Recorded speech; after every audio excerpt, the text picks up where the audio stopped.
क्या ये दुनिया सच में रियल है या सिर्फ एक इल्यूजन? क्योंकि आज साइंस भी ये कह रही है कि हो सकता है हम एक सिमुलेशन में जी रहे हों। देखिए, सिमुलेशन का मतलब सिंपल है। जैसे आप कोई गेम खेलते हैं और उसमें एक कैरेक्टर होता है। उस कैरेक्टर को लगता है कि वही उसकी पूरी दुनिया है, लेकिन असल में वो एक सिस्टम के अंदर चल रहा होता है। अब जरा सोचिए, क्या हम भी वैसे ही हैं?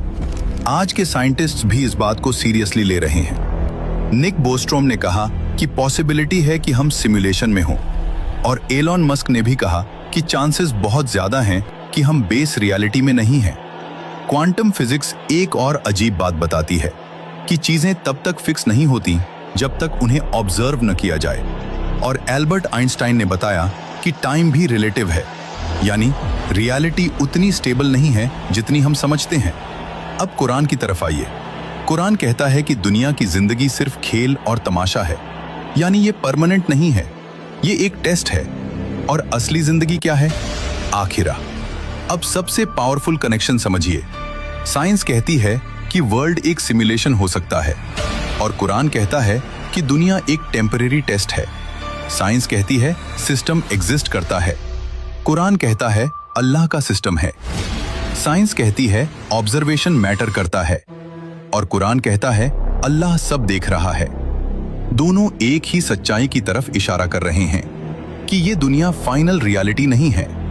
अब एक सिंपल एग्जाम्पल लेते हैं। गेम में कैरेक्टर होता है, उसे लगता है कि वो फ्री है, लेकिन वो गेम से बाहर नहीं निकल सकता।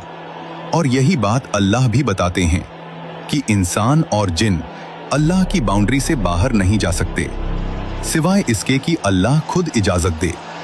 यानी जैसे गेम का कैरेक्टर सिस्टम से बाहर नहीं निकल सकता, वैसे ही हम भी अल्लाह के सिस्टम से बाहर नहीं जा सकते।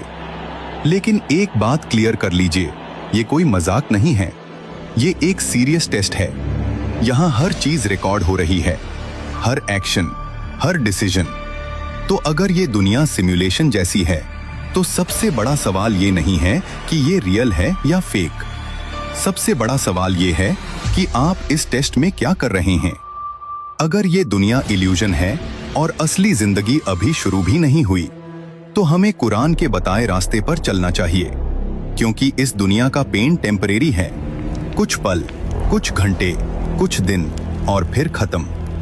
लेकिन अगर असली जिंदगी में पेन हुआ, तो वो खत्म होने वाला नहीं होगा, वो हमेशा रहेगा। कुरान हमें बताता है कि हर इंसान अपने कर्मों का नतीजा देखेगा।